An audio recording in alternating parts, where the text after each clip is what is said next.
habira ariyo mugenyi mukuru aha mukoro gwo kuhereza abahagizi ba Ruhinda North Women's Sacco kiterje cya Nohiri ori mukuru w'entebe ya katano habwa district ya Mitoma ahigira abantu korora hamwe ahabwe ntunguka tureke kuruha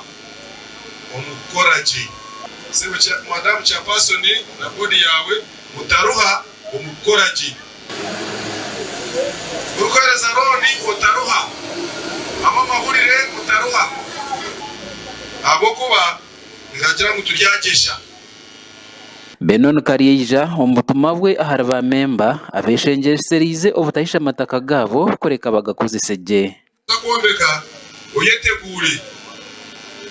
mugire mugemwe boga mugire njemwe umwareka kutaka kejenejo mutabadi banyejeneyo ndijo tugume tukora iturakome abarisha bogere utakwenda kutura mu kigari niko munjemwe wakwatomana jireki akiri so mwenu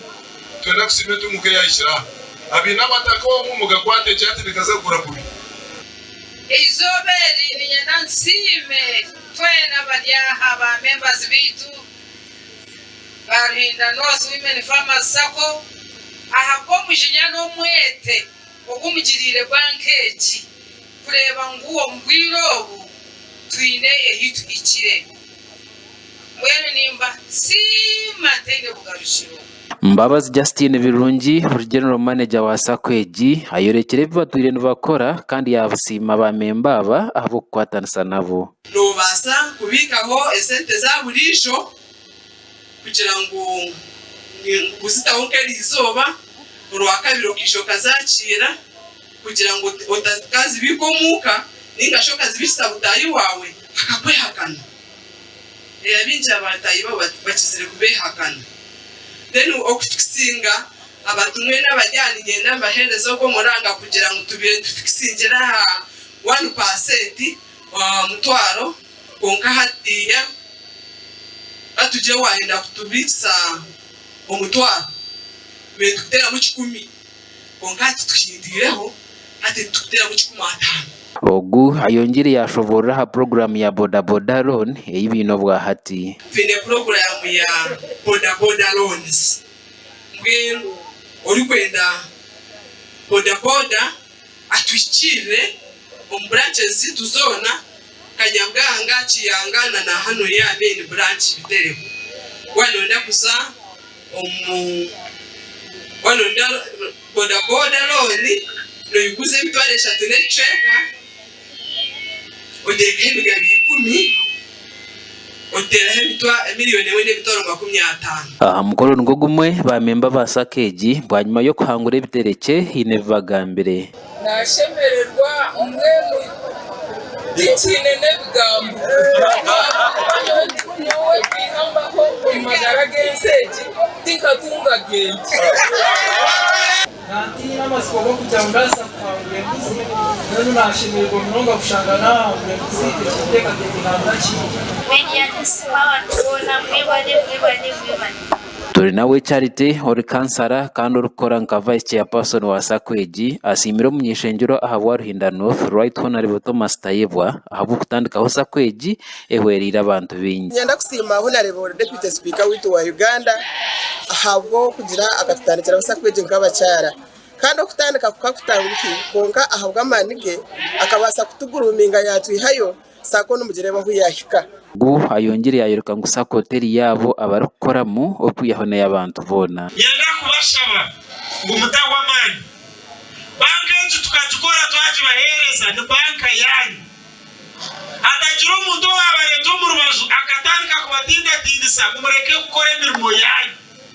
akwa bico babaterireho banka ne y'abantu banka tiya Narongo banka tiya Charity tiya Alex ebintu birebera mwente embuzi enkoko emigati sabuni homonyo shukari hamwe n'ebindi nibyo bihirwe ba memba bari kurenga maganana nk'ekiterje cya Christmas no kubasima abo koragana na Sakweji ndi Job Kato abo Sky TV ya Genshonga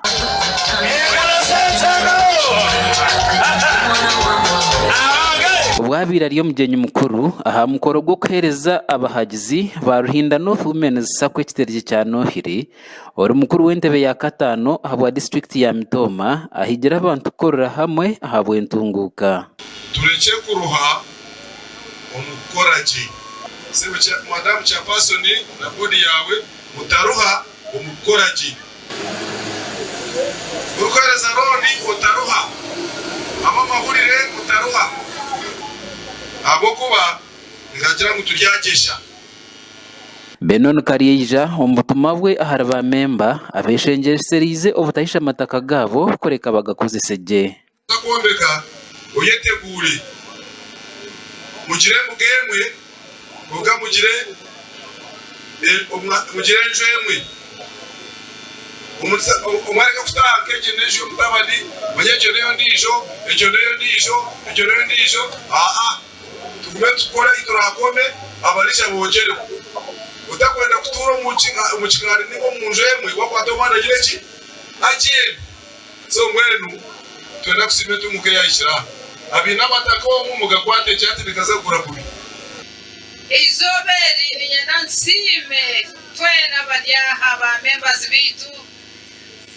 Ruhinda North Women Farmers Sacco ahako mujinya no mwete ogumugirire bankeji kureba nguwo mbwirobu twine ehitu ikire mwene nimba si matenge bugarushiro Mbabazi Justine Birungi General Manager wa Sacco egi ayorekere batwire bakora kandi yabusima ba memba aba abo kwatanisa nabo nobasa kubikaho esente za burisho kugira ngo gusitawunkeri izoba urwa kabiri ukishoka zakira kugira ngo otakazi bikomuka ningashoka zibisa butayi wawe akakwehakana yabinja abatayi babo bakizire kubehakana then okufixinga abatumwe n'abajyani genda amaherezo go muranga kugira ngo tubire dufixingira ha 1% mutwaro konka hatiya atuje wahenda kutubitsa omutwaro betutera mu 10 konka tukindireho ate tutera mu 15 ogu ayongere yashobora ha program ya boda boda loan eyibino bwa hati fine program ya boda boda loans ngwe ori kwenda boda boda atwikire branches tuzona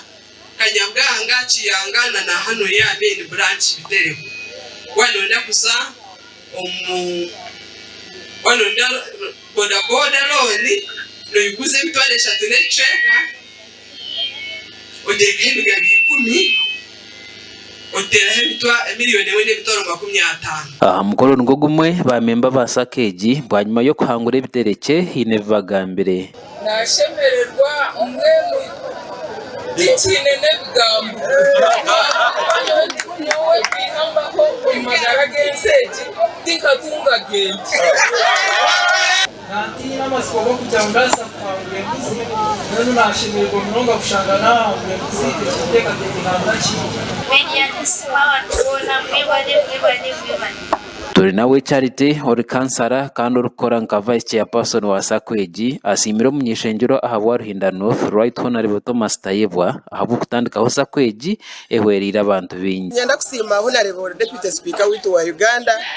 ahabwo kugira agatandikira Sacco egi nk'abacyara kandi okutandika kukakutanguki konka ahabwa amanige akabasa kutuguruminga yatwihayo Sacco n'umugire baho yahika gu ayongere yayiruka ngo Sacco hotel yabo abarukoramo okuyahone y'abantu bona yenda kubashaba ngo mutagwa mani banka yetu tukazikora twaje bahereza ni banka yanyu atagira umuntu wabareto mu rubazu akatandika kubatinda tindisa kumureke gukora imirimo yanyu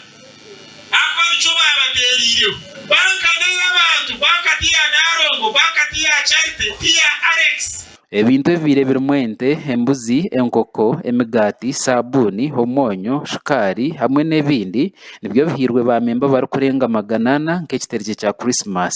no kubasima abo koragana na Sacco egi ndi Job Kato abo Sky TV ya Genshonga.